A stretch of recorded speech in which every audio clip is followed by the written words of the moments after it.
আসসালামু আলাইকুম, বিসমিল্লাহির রহমানির রহিম। আবারও ফিরে আসলাম আরও একটি এপিসোড নিয়ে। আমরা গত এপিসোডে আলোচনা করেছিলাম শ্রম আইনের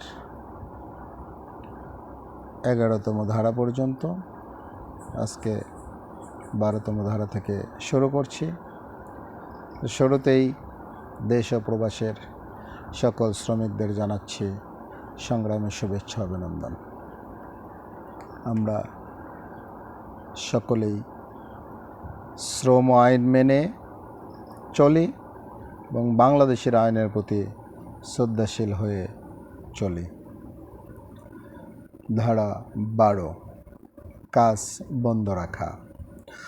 অগ্নিকাণ্ড, আকস্মিক বিপত্তি, যন্ত্রপাতি বিকল, বিদ্যুৎ সরবরাহ বন্ধ, মহামারী, ব্যাপক দাঙ্গা হাঙ্গামা অথবা মালিকের নিয়ন্ত্রণ বহির্ভূত অন্য কোনো কারণে প্রয়োজন হইলে কোনো মালিক যে কোনো সময় তাহার প্রতিষ্ঠানের কোনো শাখা বা শাখাসমূহ আংশিক বা সম্পূর্ণ বন্ধ করিয়া দিতে পারিবেন এবং যে কারণে উক্তরূপ বন্ধের আদেশ দেওয়া হইবে তাহা বিদ্যমান থাকা পর্যন্ত এই বন্ধের আদেশ বহাল রাখিতে পারিবেন। যদি উক্তরূপ বন্ধের আদেশ কর্মসময়ের পরে দেওয়া হয় তাহা হইলে পরবর্তী কর্মসময় শুরু হওয়ার আগে মালিক প্রতিষ্ঠানে সংশ্লিষ্ট রাখা নোটিশ বোর্ডে বা কোনো প্রকাশ্য স্থানে নোটিশ সাটিয়া বা লটকাইয়া দিয়া উক্ত বিষয়ে সংশ্লিষ্ট শ্রমিকগণকে অবহিত করিবেন।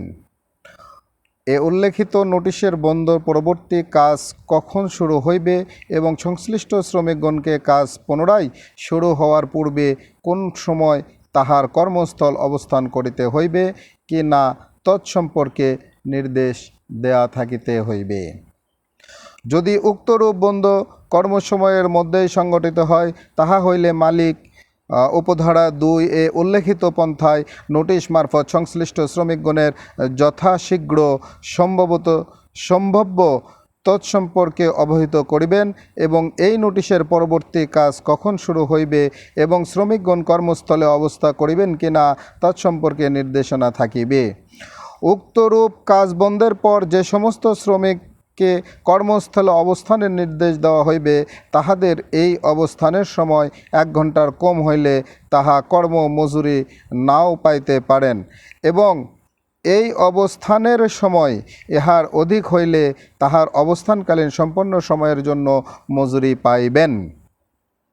যদি কাজ বন্ধের মেয়াদ 1 কর্মদিবসের চেয়ে বেশি না হয় তাহা হইলে সংশ্লিষ্ট কোনো শ্রমিক উপধারা 5 ক্ষেত্রে ব্যতীত কোনো করতে পারবেন না। যদি কাজ বন্ধের মেয়াদ 1 কর্মদিবসের অধিক হয় তাহা হইলে সাময়িক বা বদলি শ্রমিক ব্যতীত সংশ্লিষ্ট প্রত্যেককে শ্রমিককে 1 দিনের অতিরিক্ত সকল বন্ধ কর্ম দিবসের জন্য মজুরি প্রদান করা হইবে। যদি কাজ বন্ধের মেয়াদ 3 কর্মদিবসের অধিক হয় তাহা হইলে সংশ্লিষ্ট শ্রমিকগণকে ধারা 16 বিধান অনুযায়ী লে অফ করা হইবে। উপধারা 8 উল্লেখিত লে অফ কাজ বন্ধ হওয়ার প্রথম দিন হইতে বলবৎ হইবে এবং প্রথম 3 দিনের জন্য প্রদত্ত কোনো মজুরি সংশ্লিষ্ট শ্রমিকের পদয় লে অফ কালীন ক্ষতিপূরণের সহিত সমন্বিত করা হইবে। কাজ বন্ধের কারণে যদি কোনো ঠিকা হারের শ্রমিক ক্ষতিগ্রস্ত হন তাহা হইলে উপধারা 9 প্রয়োজনে তাহার পূর্ববর্তী 1 মাসের গড় দৈনিক আয়কে দৈনিক মজুরি বলিয়া গণ্য করা হইবে। ধারা 13, এই ধারাতে আলোচনা করা হয়েছে প্রতিষ্ঠান বন্ধ রাখা। কোনো প্রতিষ্ঠানের কোনো শাখা বা বিভাগ বেআইনি ধর্মঘটের কারণে মালিক উক্ত শাখা বা প্রতিষ্ঠান আংশিক বা সম্পন্ন বন্ধ করিয়া দিতে পারিবেন এবং এইরূপ বন্ধের ক্ষেত্রে ধর্মঘটের অংশগ্রহণকারী শ্রমিকগণ কোনো মজুরি পাইবেন না।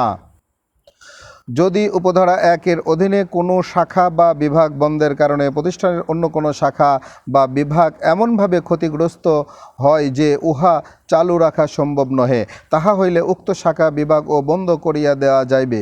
কিন্তু সেক্ষেত্রে সংশ্লিষ্ট শ্রমিকগণকে 3 দিন পর্যন্ত লে অফ এর ক্ষেত্রে প্রদয় ক্ষতিপূরণের সময়পূরণে মজুরি প্রদান করিতে হইবে। তবে এই মেয়াদের অতিরিক্ত সময়ের জন্য তাহারা আর কোনো মজুরি নাও পাইতে পারেন। উক্তরূপ বন্ধের বিষয়টি মালিক যথাশীঘ্র সম্ভব সংশ্লিষ্ট শাখা বা বিভাগের নোটিশ বোর্ড বা প্রতিষ্ঠানের কোনো প্রকাশ্য স্থানে নোটিশ ছাটিয়া বা লটকাইয়া দিয়া সংশ্লিষ্ট সকলকে অবহিত করিবেন এবং কাজ পুনরায় শুরু হইবার বিষয়ে উক্ত রূপে বিজ্ঞপ্তি করিবেন। ধারা 14। এই ধারাতে বলা হয়েছে কতিপয় ক্ষেত্রে 1 বছর 6 মাস এবং মজুরি গণনা। এই অধ্যায়ের প্রয়োজনে কোনো শ্রমিক কোনো প্রতিষ্ঠানের পূর্ববর্তী 12 পঞ্জিকা মাসের বাস্তবে অন্তত 240 দিন বা 120 দিন কাজ করিয়া থাকেন, তাহা হইলে তিনি যথাক্রমে 1 বছর বা 6 মাস প্রতিষ্ঠানের অবিচ্ছিন্ন কাজ করিয়াছেন বলিয়া গণ্য হইবে। উল্লেখিত কোনো শ্রমিকের বাস্তবে কাজ করার দিন গণনার ক্ষেত্রে নিম্নে লিখিত দিনগুলি গণনায় আনা হবে, যথা তাহার পে অফের দিনগুলো, অসুস্থতা বা দুর্ঘটনার কারণে মজুরি সহ বা বিনা মজুরিতে ছুটির দিনগুলো, বৈধ ধর্মঘট অথবা বৈধ লক আউটের কারণে কর্মহীন দিনগুলোই, মহিলা শ্রমিকের ক্ষেত্রে অনধিক 16 সপ্তাহ পর্যন্ত প্রসূতি ছুটি।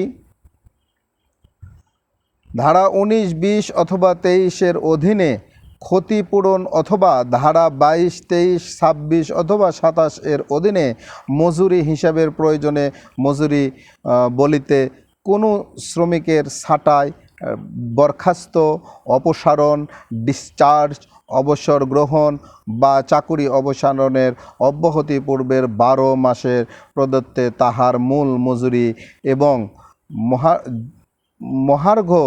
মহার্ঘ ভাতা এবং অ্যাডহক বা অন্তর্বর্তী মজুরি যদি থাকে এর গড় বুঝাইবে। সম্মানিত শ্রমিক ভাইরা, আজকে এ পর্যন্তই। আমরা সকলেই শ্রম আইন মেনে চলি। আমরা শ্রমিকরা বেশিরভাগ শ্রমিক এবং বেশিরভাগ শ্রমিক নেতারাই আমরা শ্রম আইন সম্পর্কে জানি না, শ্রম আইনের বই পড়ি না। তাই আমরা চেষ্টা করছি আমাদের এই ভিডিওর মাধ্যমে সকলকে শ্রম আইনগুলো বোঝানোর জন্য, শ্রম আইনগুলো জানানোর জন্য। অতএব আমরা সকলেই বাংলাদেশের আইনের প্রতি শ্রদ্ধাশীল হয়ে শ্রম আইন মেনে শ্রমিকরা চলব, মালিকদেরকে চলার জন্য উৎসাহিত করব।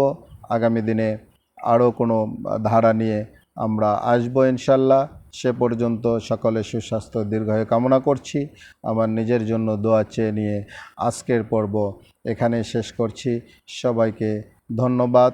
আসসালামু আলাইকুম ওয়া রাহমাতুল্লাহি ওয়া বারাকাতুহু।